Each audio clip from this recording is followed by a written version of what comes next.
Hello, everyone. Thanks for joining us for our fourth Student Return to Campus Forum. I'm Nick Sushka, your moderator for today's event. Closed captions are available. You can turn them on by clicking on the closed caption icon at the bottom of the screen. This event is being recorded so you can watch it later and share with family and friends at montgomerycollege.edu/backtocampus.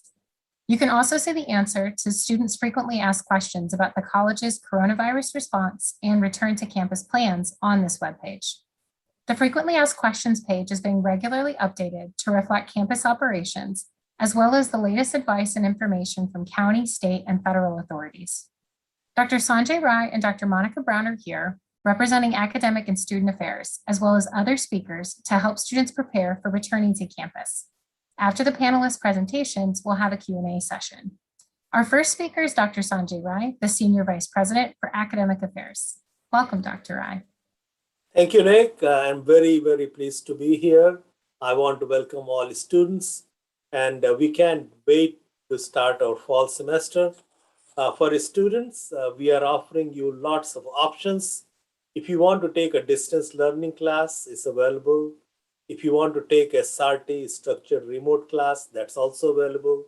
And if you prefer face-to-face classes, we are offering lots of courses into face-to-face format as well. I'm going to request you to register for classes as early as possible. We have lots of seats available in all our classes, in all our formats, to register as soon as you can. Learning centers, as they have provided online support during the pandemic, they will continue to provide online tutoring in mathematics, English, all other areas, but they will also bring face-to-face tutoring on all 3 campuses on all 5 days if you choose to avail services in face-to-face format. Our libraries will be open Monday to Friday, all 4 days from 9 a.m. to almost 7 p.m. So library services will be available. Spaces in the library will be available for you to study, quiet spaces, collaborative work. All that is available for you on campuses. Thank you again, and I'm looking to answer all your questions in this forum. Thank you, Dr. Rai. And next we'll hear from Dr. Carolyn Terry, Associate Senior Vice President for Academic Affairs. Hi, everybody. As Dr. Rai mentioned, it's so important that you get registered for your classes as soon as possible so that you have the most options for you. And I'm going to go through the different options of courses and to show you what this looks like on our registration screen so you know exactly what it is that you're signing up for and you can choose the course that best suits your needs. So we're going to go to the PowerPoint. As Dr. Rai mentioned, we offer classes in 3 different formats this semester. As always, we have been offering classes in distance learning. So you'll see in the schedule of classes, courses that say DL Web. Distance learning web courses are courses that are done remotely and they're done outside of campus, and you work with faculty to do your courses according to a schedule. Remote classes are the other option. These are classes that are happening through Blackboard or through Zoom or through some other course delivery system. And these are classes that meet off campus through your computer, but at certain times. And then, of course, as Dr. Rai mentioned, we have on-campus classes as well. So let's see what these look like in the schedule themselves. Go to the next slide. Okay. So here's an example of a distance learning class. A couple of things that you need to note in a distance learning class. One is, for this particular one, notice that the time is not designated.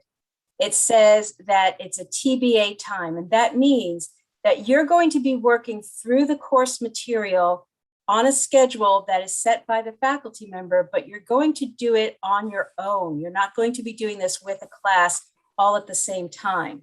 So this is more independent kind of learning. This is a course that's going to require you to structure your own time. And it's a course that's going to require you to keep a very clear schedule for yourself to meet the deadlines that are set for the classes. Something also that's interesting about this course that you'll look for in other courses This will tell you under the attribute column, if you see to the right-hand side, that this is a full 15-week course. This is a course that starts on August 30th and ends on December 19th. It's a full semester. It's a Z course, which means that there is no cost to you for the materials for the classes, and it meets your requirements in your degree as an upper level course because it's a 200 level class. This is a distance learning class. The next slide. All right, this is a distance learning hybrid class. So this is a class that meets distance learning for part of the time, and it meets then at a specific time remotely through the internet, through Blackboard at other times of the course. So notice that it has a specific day, Monday, Wednesday. It meets from 9 to 10:15 a.m. on Mondays and Wednesdays through Blackboard. That's going to be all of you together in your class together at that time. But then there's going to be additional time that you're going to work on your own to complete assignments. Again, this shows you that it's a full semester class. This is a class that's going to run the entire semester from August 30th till December 19th. Okay, and the next one. This is a remote class. And the remote classes are the classes that we have put in place ever since the start of the pandemic. And many, many, many of our classes are remote. So you can see under the location, although the campus says it's Rockville, it's not meeting on the Rockville campus, it's meeting remotely. It's going to meet through Blackboard or Zoom, however your faculty member chooses to deliver the class, on Mondays and Wednesdays, 1 to 1:50. It's a full semester class, and you will be meeting at that time every week. And notice that this is a class that has a lab, so you're going to be listed with a lab as well. Okay, and then finally, last option, on-campus classes. So this is a class that is going to meet physically on campus. You can see that it's going to be at the Rockville campus. It's on Tuesdays and Thursdays from 3 to 3:50. This is the lab that goes along with some of the lecture classes that might be remote. It's again a full semester class, and this is going to be located in the Science Center. That location tells you the room, the Science Center, room 424. So there are different ways that your classes are going to be delivered in the fall. We want you to be sure that you know what the format is and that you know what to expect. And that if a class says that it's remote, it's not going to be meeting on campus. If a class says that it has a class location in a classroom and has a campus location, that class will be meeting on campus. And I think that is my part is done. And I think that we turn it back over to Ms. Shushka. Thank you, Dr. Terry. So lots of different flexible options for students depending on their needs and their preferences. And now we'll be taking it over to Dr. Monica Brown in just a moment. I'd like to encourage students who have questions, please feel free to put them in the chat, comment if you're following along on YouTube. We will be answering those questions at the end of the panel today, though. So next, we'll welcome Dr. Monica Brown, Senior Vice President for Student Affairs. Thank you, Nick, and welcome to our students and others who are joining us here for the forum. We look forward to welcoming you back for the fall semester, whether you choose to take classes on campus or remotely. We're excited about the fall semester and can't wait to see you. As we begin to return to campus, please know that we will continue to prioritize the health and safety of our students and employees. And we will continue to monitor health metrics, which we use to help make decisions. We'll continue to provide guidance and support for our students and employees as the college gradually returns to on-site teaching, learning, and working. We'll also maximize access and quality of services for our students and employees. Every college unit has developed a return to work strategy to ensure 100% access to support services for students. All students, employees, and visitors are required to wear face masks inside MC buildings. However, face masks are not required outside of buildings. When you are in a building, you may see plexiglass installed at walk-up consultation sites, such as Raptor Central and security access points.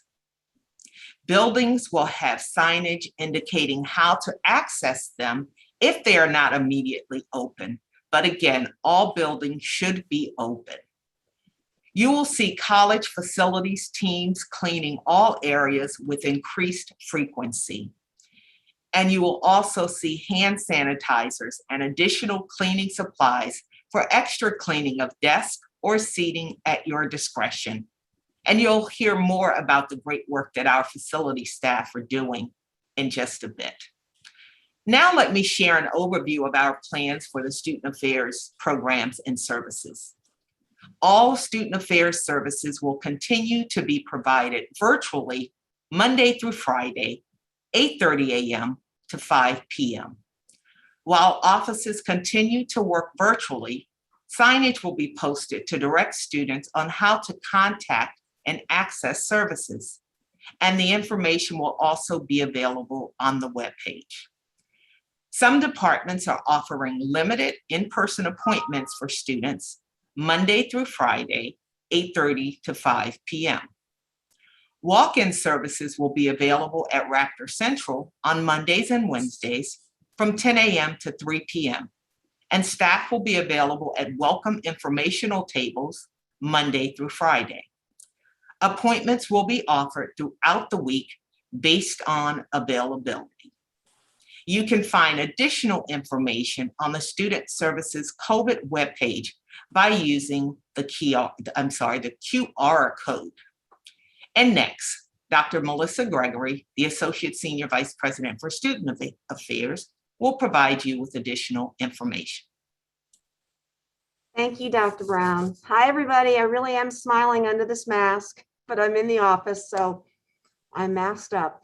But we're looking forward to seeing you, some of you back on campus and some of you virtually on Zoom, to serve as many students as possible. As Dr. Brown said, all of our student services do have remote options. Our offices are transitioning back into the office on site on a staggered schedule, so it's not a lot of people there at one time. We are seeing some limited in-person appointments. We started that in August. If you make an appointment, for example, if you have an in-person appointment with the financial aid office and you walk up, it's going to look dark. The front counter isn't open. Wait outside at the time of your appointment and someone will come out to get you. If you're there 2 hours early, there probably won't be someone coming out there to get you. So look at the instructions when you make your appointment, but we are seeing some people on a limited basis and also helping everyone out through Raptor Central.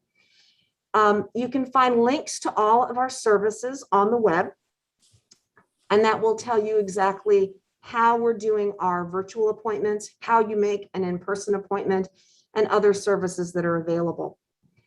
I also want to encourage you, if you haven't done this yet, to complete the free application for federal student aid, if you're able to do that, and submit all of your required financial aid documents that might go with that. The link to do your financial aid forms is up on the screen on the slide. We have, most of our forms are electronic, so you do all of this online, and we do have manuals to help students and parents get through the process and complete the forms. You access them through your MyMC account, but if you need any help, if you need help with document intake, you can come to our Raptor Central hours between 10 and 3 on Mondays and Wednesdays, or you can make an appointment with someone, either a virtual appointment or an in-person appointment if one is available. So that's one way to get started. I do encourage you to go ahead and do that. It's never too late because you can get financial aid pretty much anytime during the academic year. So that's something you can try. Also, if you need other help, you can call us at the phone number that's on the screen, and you can email us at the financialaid@montgomerycollege.edu email address. In addition, I'd like to encourage you to apply for one of our federal emergency assistance grants. So we received funds from the federal government to help our students with emergency needs, and we've been awarding them since last year. Right now, we're doing awards for summer, and within a couple of weeks, the application for fall emergency awards will go up on the website, so you'll want to be looking for that. Pretty much all of our students are eligible to apply: US citizens, permanent residents, students who have DACA status, Dreamer students, international students, students on all kinds of visas. You can apply for this assistance. And even if you received it last year, this past spring or this past summer, you can apply again. There isn't a limit on the number of times you can apply. You can use that money for housing expenses, food, healthcare, childcare. You might also want to use some of the money to help pay for tuition, books, a computer, and that would be up to you. If you receive one of these emergency grants, there's two ways to get this. One is a check that's sent to you, and one is through e-refund, which is a direct deposit into your bank. So I strongly encourage you, if you get a check, to cash it right away. Checks have a limited lifespan, and we're running into that with some of our students holding on to it to use for later. Don't do that. Go ahead and cash the check so you can make sure the money is there. And also, and if you don't have a bank, you can cash our checks at a branch of the bank that's listed on the check. So the bank that issued the check would also cash the check for you if you have identification. But I do encourage you, for faster delivery of money and also to keep it safer, to do the e-refund process. And the link to the webpage is up on the slide. It can seem like a lot to do, to go through, but you get your money in a couple of days if you do e-refund. If we have to mail a check, it's going to take more time, and that's an extra process for you to go through. And lastly, I would encourage any student who received a notification from us about their satisfactory academic progress for financial aid. If you're a continuing student, we take a look at your grades and your progress at the end of the spring semester. And if there were any difficulties, you may have been suspended from your financial aid eligibility, but you can appeal. And we wrote you about all of the appeal processes. The priority deadline was in July, but you can still appeal up till November. I think it's November 15th.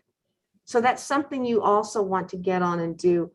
There's a number of steps, not just writing the appeal and providing documentation, but also meeting with an advisor, an academic advisor, to map out your academic plan. All those are really important steps.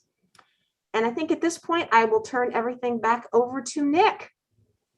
Thank you, Dr. Gregory, and thank you to all the students for submitting excellent questions. We be sure to share the answers that are being written in the chat with everyone aloud at the end of our panel. And now I'm happy to welcome Dr. Tanya Mason, College-wide Dean of Student Success and Rockville Student Affairs for Counseling and Advising and Disability Support Services. Dr. Mason. Thank you, Ms. Shishka. Well, good afternoon to everyone. I'm really excited to be here and to share some of the wonderful and innovative ways in which we're able to support you, our students, in your advising needs in preparation for the fall semester. This is all that we're doing to help us make that transition back to campus. You can find all of the options that I'm going to share with you on our webpage. If you'll pull up the slide. So when you go to our webpage, which is montgomerycollege.edu/can, you'll see this icon pop up. And this is one of the newer features that we have really beefed up during the pandemic. That is this chat feature that we're offering. It is covered 24/7 with a lot of the frequently asked questions that students have during normal business hours. It's also covered with a live counselor. So get familiar with this icon. When you go to our webpage, you'll see it pop up and start to engage with you with regard to a chat. Next slide, please. In addition to the chat, we also offer online advising via email for quick questions. And during this month, in August, which is our busiest month for advising, we are no longer requiring appointments. So students will be offered same-day virtual meetings by Zoom and by phone. And what this means is it cuts down on the wait times. Traditionally, when we were all face-to-face, sometimes the waits could be very, very long, but the waits are much, much shorter with this new system that we have implemented. So this will help us to also minimize large crowds. And as I said, minimize the wait times. The other nice feature about this is you won't have to factor in travel and commute time to get to campus. And this will help you to more easily fit advising into your busy day. I know many of you are working and have other responsibilities to juggle along with school. So if you'll go to the next slide, please. I want to talk a little bit about disability support services. For those of you who have a documented disability, you may want to utilize these services, and you may be wondering, well, how do I connect with a disability support services counselor? Well, I recommend that you go to our webpage. It's listed there, montgomerycollege.edu/DSS. There you will find information about submitting your documentation and completing an intake process online. This can all be done from the convenience of your home. Middle of the night, you can get into this website, upload your documents, and get started with the beginning of that intake process. After we have received and reviewed your documentation, you will be contacted to be scheduled for an appointment with a DSS counselor. That will be a virtual appointment, either by Zoom or by phone, whichever is most convenient for you. And that counselor will work individually with you to figure out what are the appropriate accommodations for your needs and to help you to be successful in your college endeavors. So things to remember in terms of connecting with disability support services. It's different at the college level. You decide if you want to self-identify and if you want to utilize resources. That is something that's different for those of you who are making that transition from high school to college. You elect whether or not you want to utilize those resources.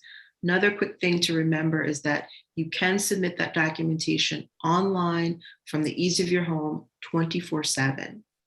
Remember that also the appointments will be done in a remote environment. And then for both counseling and for disability support services, we will do a hybrid model beginning September 7th, where we will have some face-to-face appointments. And those appointments will be triaged. We'll work with the student to determine if this is something that can be handled best remotely or if it's something that really requires an on-site face-to-face visit. So again, we're really excited to get back into the new semester. There are many different ways in which we are here to help you. We are just a click away in most cases. And so again, I would encourage you to go to our website and check out those resources that I described to you. We look forward to seeing you. So now I'm going to turn it back over to Ms. Shushka, and she will introduce the next panelist. Thank you. Thanks, Dr. Mason, and you're absolutely right. We're so excited to see you, whether you'll be joining us via Zoom or in Blackboard for a class or back on campus. And speaking of being back on campus, we'll be hearing now from Mr. Terry Evelyn, College-wide Director, Facilities Operations. Mr. Evelyn. Thank you, Nick. Welcome, students, and thanks for joining us today. It gives me great pleasure. I'm thrilled to have this opportunity to report to you. I speak on behalf of your facilities team. That's a team of 300 strong. Our focus has been and continues to be your safety, the health of the campus, and your safe return when you resume your classes. We know that in a couple of weeks, a number of you will have chosen to return to site. That's an option that you were offered, and you have every right to exercise that option. And it is our job to make sure that regardless of what the reason is, if you're going to return to the campus, then we have a singular nest for you. The campus is safe. Now, I know you might be saying, what do you mean the campus is safe? We have been remote for 18 months. But let me put that into context so that you have a high level of confidence in what I'm saying. Remote facilities does not necessarily mean closing our buildings down. Our buildings never closed. They might have been idled, But for the 300 people that I referred to earlier, they have been on rotation from the time we went remote some 18 months ago, making sure that we are ready when this time comes. Because we know it was only a matter of time before we would have had to welcome you back. And there is nothing we would have liked better than to have this opportunity to serve you. You see, in facilities, we don't have the opportunity to interact and interface with you very much. And sometimes we feel denied that student interaction, but this is one opportunity that we're not going to let go. And I want to assure you that the campus is ready, regardless of what your reason is.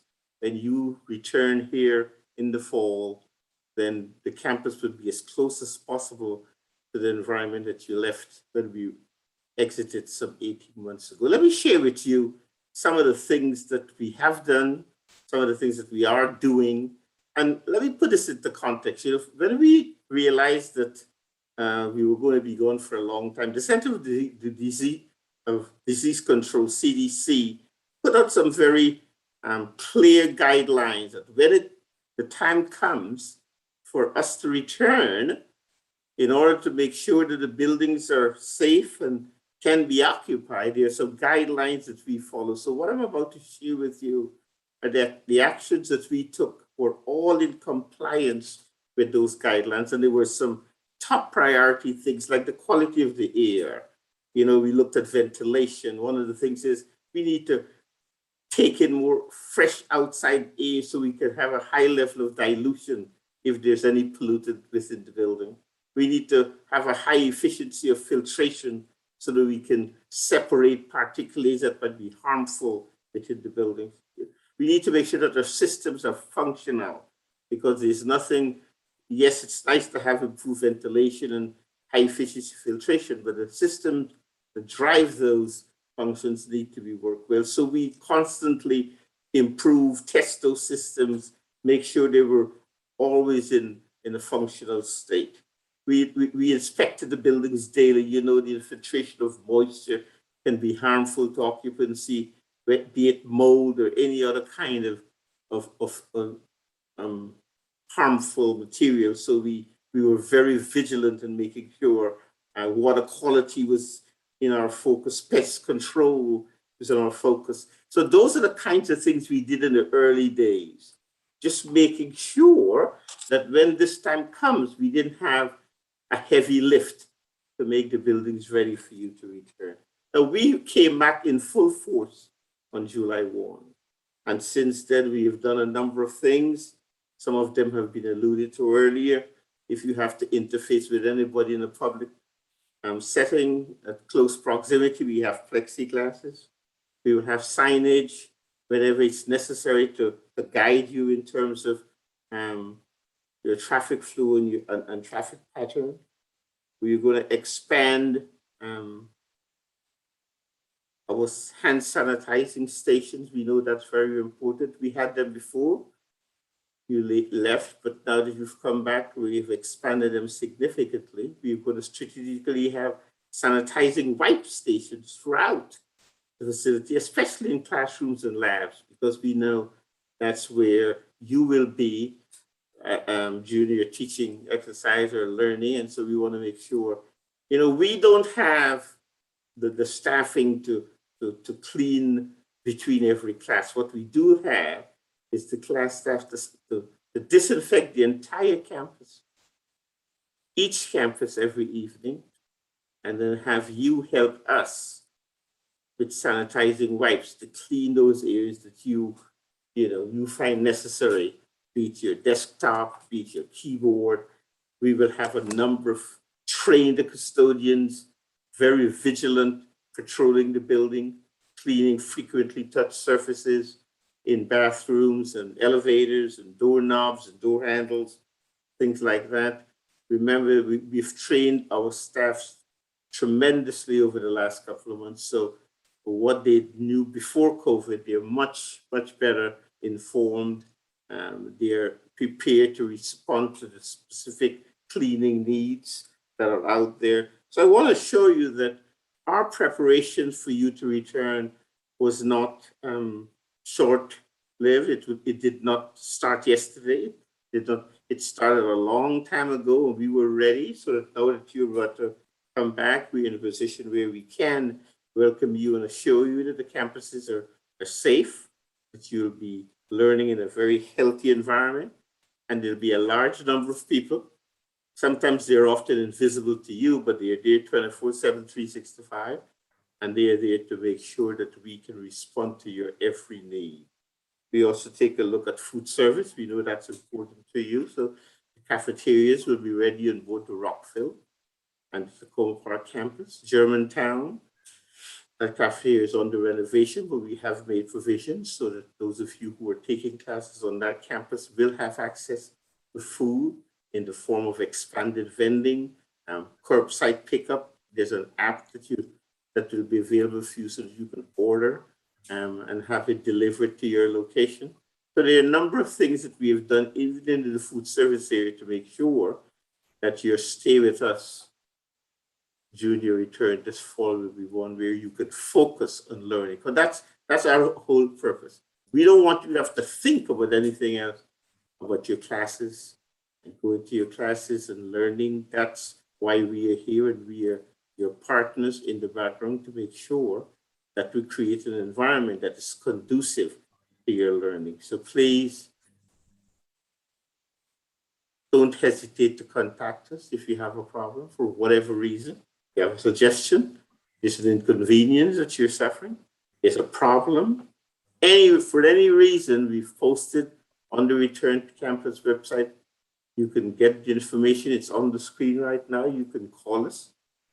You may not always get an answer, but you can leave us a message. We will respond. You can send us an email. But I want to make sure that let you know that we are here. Even though we're not visible, we are here to you. Come back to campus with confidence, be it for classes, be it for just to hang out with a classmate or to receive a service. We have prepared the campus so that you can return and focus on learning. We look forward to welcoming you this fall, and I wish you the best of luck in the coming semester. Thank you. Thank you so much. And next we will hear from Ms. Jane Ellen Miller, our Interim Chief Information Officer. Good afternoon, everyone, and especially a good afternoon to our student Raptors. I'm here to talk to you about the information technology resources that are being made available to all students. And I'm really happy to talk about this because it's a wide range of resources that help you through your journey while you're here at Montgomery College. But I'd like to first tell you that one of the things that you'll want to do is be aware that there is an IT service desk, and it is 24/7, 365 days a year for the students, anything technology related with questions. So even if you call us and we're not the folks, we'll be able to direct you to where you need to be. But getting there is a matter of going onto the college website and into your MyMC, right? You'll see the college-wide services, IT support. So that's where you will get a lot of your questions answered. But I also want to tell you about student email. That's another one of the things that the college provides when you apply, something called Microsoft 365. So it includes your email, but it includes applications like Word and PowerPoint, Excel. Some of these you may be very familiar with, and if not, again, along your journey here at Montgomery College, you'll find that you're going to use any number of those applications over and over again. But the email is how you will be able to contact us and how we will contact you.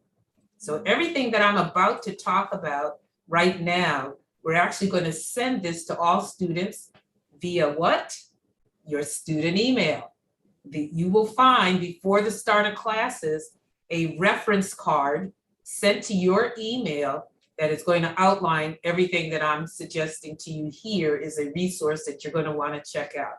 So besides the IT service desk, one of the other things that's pretty important is hardware specifications. If you're providing a laptop and you're looking at equipment, it's important to know the specifications or the requirements of a laptop may vary depending upon your program. So a student who is in engineering, in some of the cybersecurity type courses, may need a different laptop from a student who is, let's say like me, majored in English, right? Requirements aren't quite the same. So you'll be able to go onto the website and look at your program and then look at the specifications. And I strongly recommend that you do that before you go out and purchase any equipment. Look at the requirements by program. And again, you'll see the different types of resources, applications that the college is going to provide to you. I mentioned the Office 365 or Microsoft 365, but you also get Zoom and you get Adobe and we have something called virtual desktop. And what that is it allows you remotely to actually have access to a lot of the software that you might access if you were actually in a lab on campus. So again, we're trying to make it as easy as possible for you to access the resources that you need in order to make your journey through Montgomery College, whether you're remote, distance learning, or on campus. That support that we talked about with the IT service desk, if you're on campus and in a lab, we've got the on-campus support. If you're remote, we have the remote support, but you're only going to have to call the one number, right, to reach out and get the assistance that you need. Something new that has been added this past summer, something I'm really very excited about, is additional wireless. I saw a question about if I'm a remote or distance learning student, can I use the green spaces? I believe that you can, and I'm going to let somebody else answer that definitively. But you may also want to remember to get your ID card to show that you are a Montgomery College student. What we my colleague Carlo is going to talk a little bit about that next. But one of the things that we've done is there are about 17, maybe 18 student parking lots where we have added wireless access. And we've added it to another parking garage. And what that means is not only is it now in these parking lots, but it now is covering far more green space and it's beefed up the wireless in many of the buildings. So yes, take advantage. We heard you students, you asked for wireless in the parking lots and you have it. On that reference sheet that you're going to see in about a week, it will have a link that will show you exactly which parking lots it is. It will tell you where they are, which ones on campus, because there are a few that we couldn't do wireless. So if it's a parking lot that is not close to a building, more than likely it will not have wireless. Because while we say wireless, there's actually a part of it that has to be wired and it has to connect to a building. So those parking lots that are not near a building don't have wireless, but guess what? 17 other parking lots do. So that's a wonderful, wonderful addition over this past summer. Also on that reference sheet will be a link to how you can get the emergency broadband service. For those who maybe aren't sure how to get internet, you maybe have a device, but you don't have really strong internet at home, or you may not have it at all. You're using your phone. There is an opportunity for, if you're at a certain income level, to be able to have your internet service costs significantly reduced. So this same reference sheet will have a link to it showing you who are the service providers, and it's Comcast, RCN, and Verizon within Montgomery County, and then how you can fill out the application to see if you qualify. So I think every student should check that out because you really don't want to leave money on the table if you're actually eligible for this reduced cost internet service to your home. So again, all of these wonderful resources are going to be made known to you through not only in this forum, but so that you don't have to write this all down or try to remember it.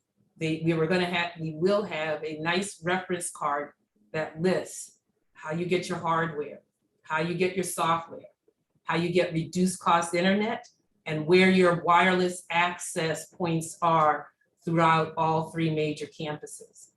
Have a fabulous fall semester. Nick, and I think I turn it back to you.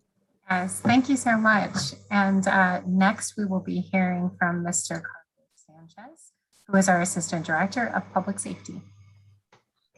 Hi, good afternoon. Here in Public Safety, we're excited to have you back on campus. Our officers have been working throughout this pandemic. We've been here, we're always here, even if the college has been remote work. Our officers have been getting awful lonely here on campus, so they're happy to have some people coming back, and we're really excited to know that here in the fall semester, we're going to have some students coming back as well. Now, here in Public Safety, our goal is always to maintain a safe and secure learning environment for all of you. Over the last year, we've been taking advantage of this time to do a lot of training for our officers so that they're better prepared to serve you. For example, we recently held department-wide trainings on implicit bias, on mental health first aid, and we're going to continue to do that so that we can continue to serve our mission of being a community-oriented public safety department. One big change that we've undergone has been establishing what we call a central dispatch. So what this means is that now for public safety, there is only one number. You no longer have to worry about having campus-specific numbers. We only have one number. That number is 240-567-3333.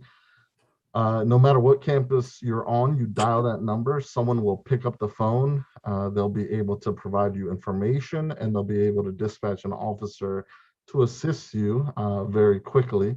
Our department runs 24 hours a day, 7 days a week, and we're here to help. So please make sure you save that number to your cell phone because you'll find that it's very useful. Now, there are also times that there may be an emergency on campus or a very urgent message that we need to send to you. For example, the college being closed due to snow emergencies or other weather emergencies. The best way to make sure you receive these messages is to sign up for MC Alert. You can sign up for MC Alert via an icon on your MyMC page. And once you click on that icon, it takes you to a page where you can enter a cell phone and a personal email. You hit save and you're done. You don't have to do anything else, and any future messages will go directly there, as well as to your college email address. Now, I know we've been getting some questions about what's going to happen when you come on campus. Unlike the spring semester that just went by, we won't be doing student check-ins because we've expanded the amount of classes that we're offering throughout the campuses. So when you arrive on campus, you will need a parking permit, and I will talk about that in a second. But there won't be a check-in per se. You can go to the building where your class is being held, and the professor will take, obviously they'll have the roster and they'll know that you're in the right place that you need to be, but you won't have to worry about checking in with public safety anymore. You can just arrive on campus. Our department is, as I said, is responsible for enforcing parking on campus. Permits will be required to park in our parking lots and our garages, and you can order a permit via MyMC. You click on the icon that says parking, and it takes you through a couple steps there. You register your vehicle, and you get your parking permit mailed to you. It will also send you an email to your college email. This is why your college email is so important. It'll send you a message to your college email. You can print that out, and that will be a temporary parking permit until your permanent one arrives in the mail. If you have any issues registering your vehicle or any questions, you can email parking@montgomerycollege.edu, and they'll resolve those issues as quickly as possible for you. Public safety is also responsible for issuing student IDs. So your ID gives you access to various services around the college, as well as the ability to use Ride-On bus service for free. Ride-On is the county buses that run in the county. Currently, they're still free through the end of September due to the pandemic. But when that ends, you will need to have a current student ID with a current sticker on them, and we will be issuing those. We recently upgraded the student ID system We're going to begin to issue IDs at the beginning of the semester. So when you come in for class, you'll be able to stop by the public safety office on either of the 3 campuses, and we'll be able to provide you that student ID. You just need to make sure that you bring with you some sort of photo ID that you have, as well as proof of payment for your classes, and we'll be able to get you your IDs and stickers. But regardless of that, if for more information, we will be sending out an email soon. So make sure you are monitoring your college email, because that's where that message is going to go. Also, the link has been provided in the chat, I believe, where you can go. That page will be updated to reflect the current information right before the semester starts. So you'll be able to get all the information you need there as well. Now, also, another thing that public safety does is we're responsible for lost and found. So anything that gets lost on campus ends up in our office usually. So you can call us or you can stop by our window here, and we'll be able to help you get any items that may have been turned into us that you have lost.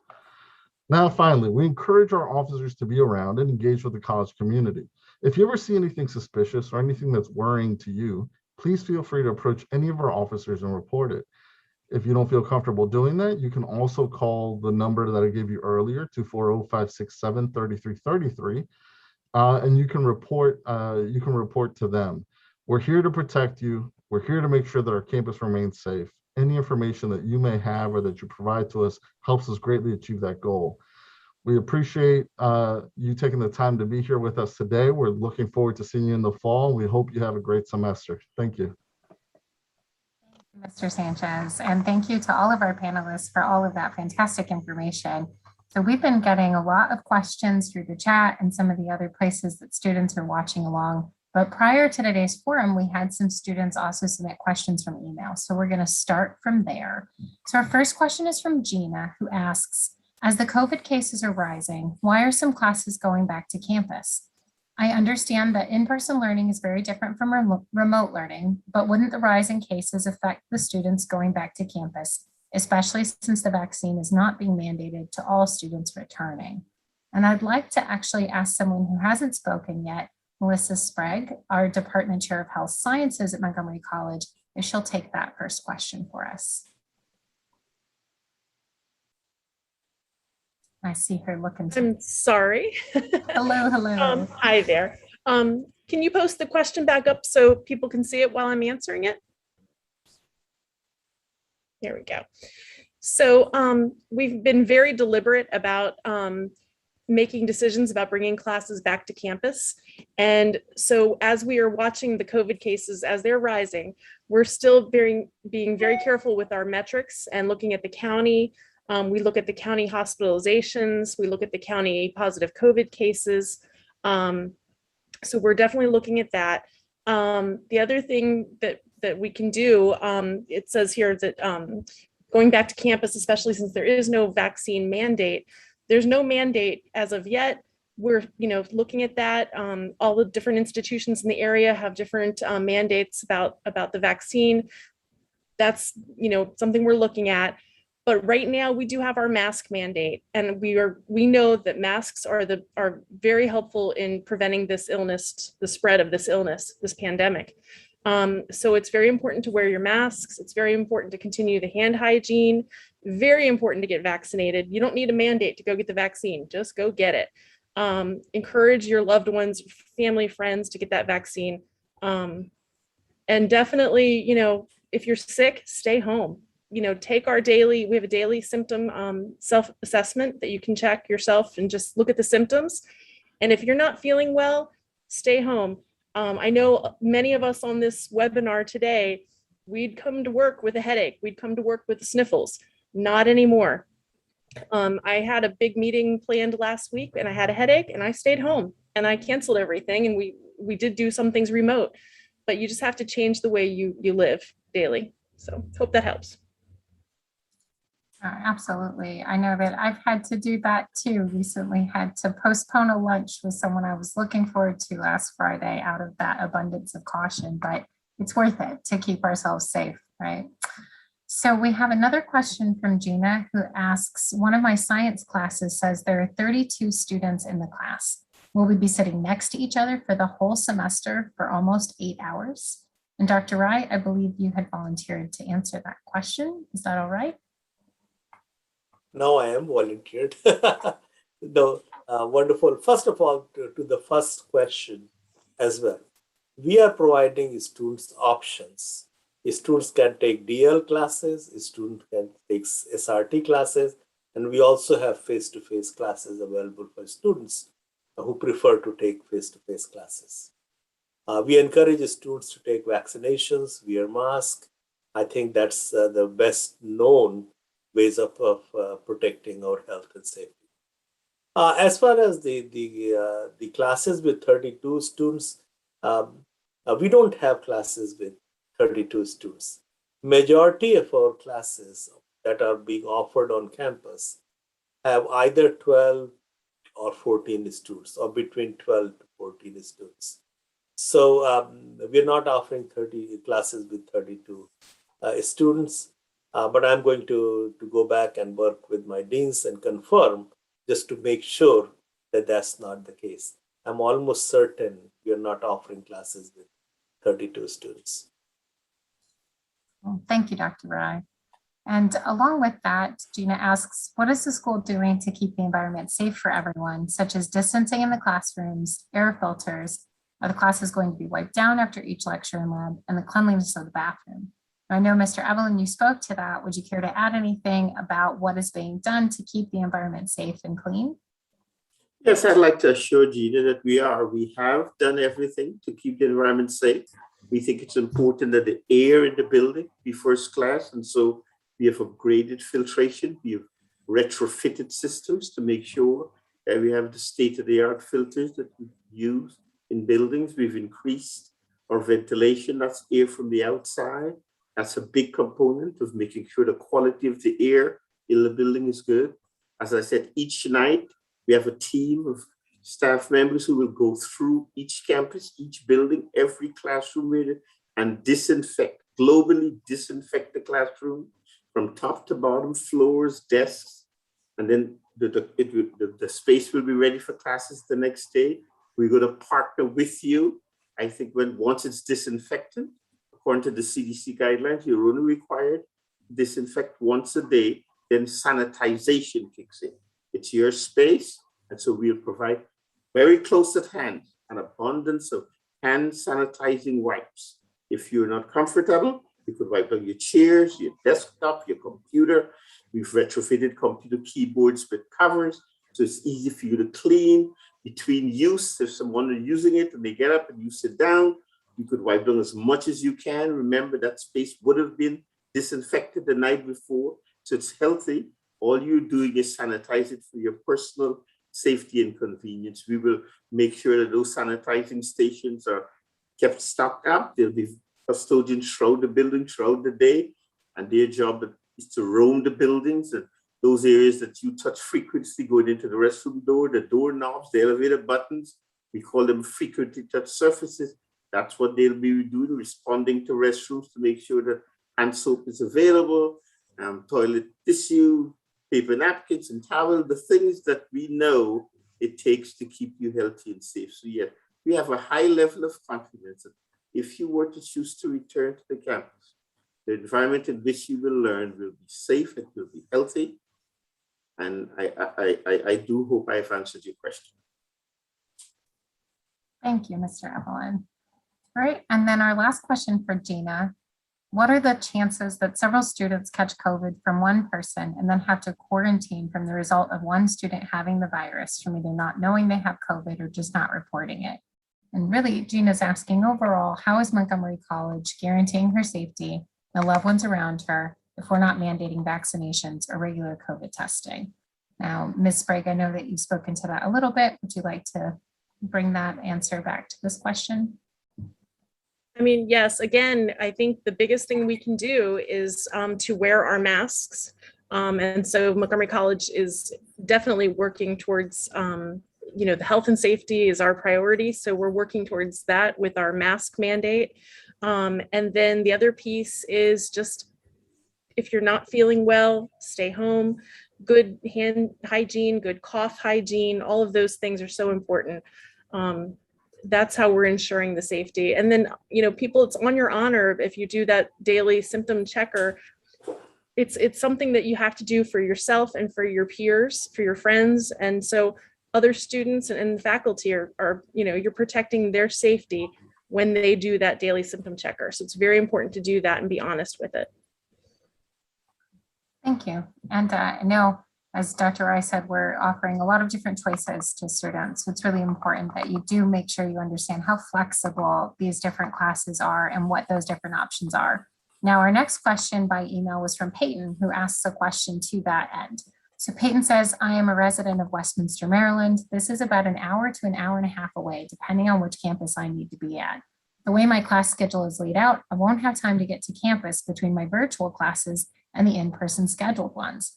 I'm planning to arrive on campus early and stay in the library for my virtual classes. And Peyton, let me just shout out that I really appreciate that you're making a plan in advance. It's a fantastic strategy for having a good plan in place. You said, in light of the new return to campus announcements, you want to see if there's still an option for me.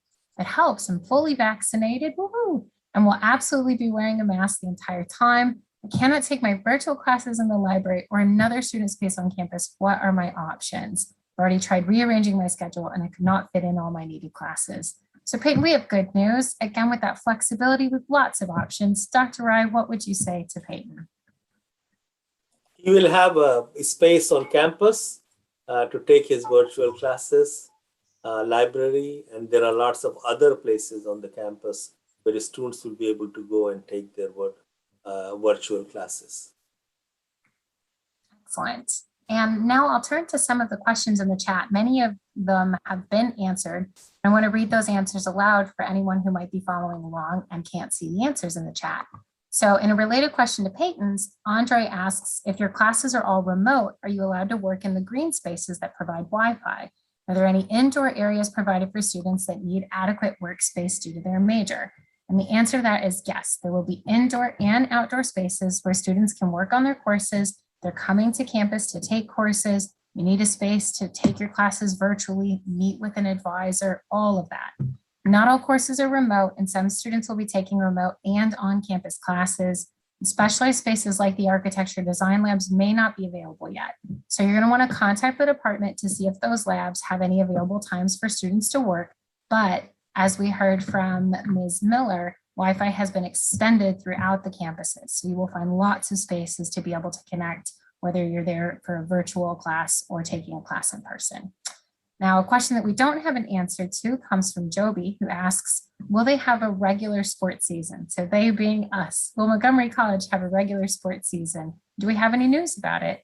Dr. Monica Brown, would you care to weigh in? Yes, thank you for the question. And I'm pleased to tell you at this point, yes, we will have a regular season, but that's with what we know today.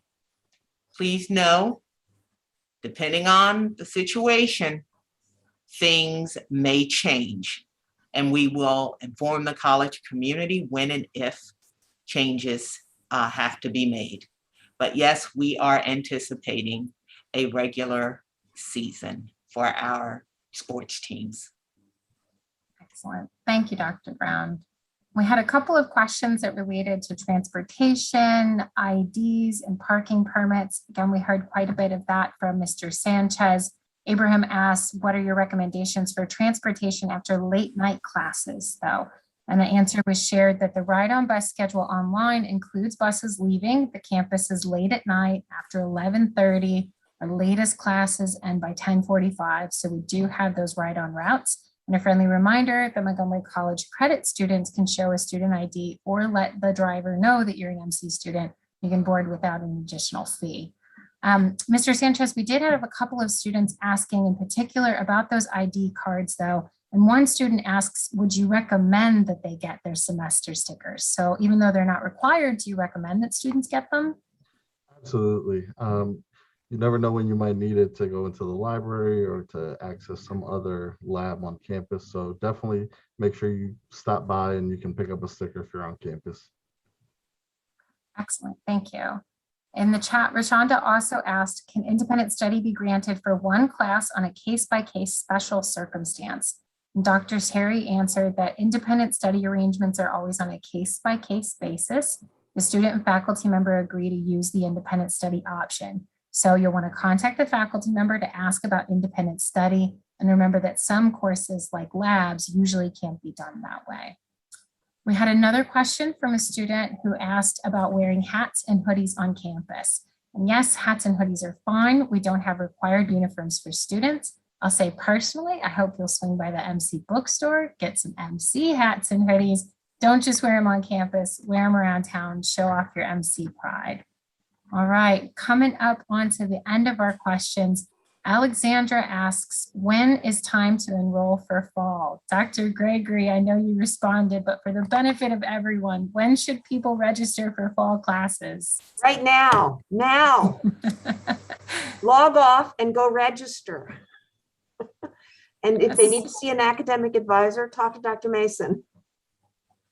Excellent, excellent. Okay, I am seeing we have a couple of more questions in the chat. Marta asks, how do I enroll in honors programs? Who'd be able to answer her question? Dr. Terry. I'm so happy that you asked that question about honors classes. So the best thing to do is to contact Dr. Lucy Lauf, because honors classes do require permission for students to enter. You have to meet certain GPA requirements. So Dr. Lauf, L-A-U-F-E, you can also go to the Montgomery College website and search for honors programs, and you will get her contact information there as well.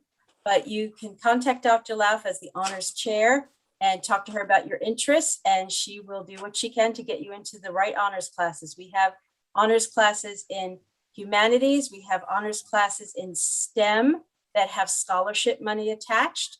So there may be some great fits for you in the honors classes. Excellent, excellent. And then last but not least, Israel asks and also offers a bit of thanks. Says, hello, thank you all for hosting this webinar. All the information has been beneficial. Israel wants to know, what is the procedure for students whose classes are fully remote that would like to come in and use the available facilities? So Dr. Rai, student taking remote classes, what can they use on campus? They can come and use the library on campus. They can visit our learning centers, math tutoring center, writing centers on campus. They have learning spaces other than libraries that they can utilize. They can utilize the green spaces. They may have to bring their IDs to utilize all these services. Excellent, thank you. So if you would like to stay up to date on the latest information, please be sure to check the frequently asked questions on the Return to Campus webpage.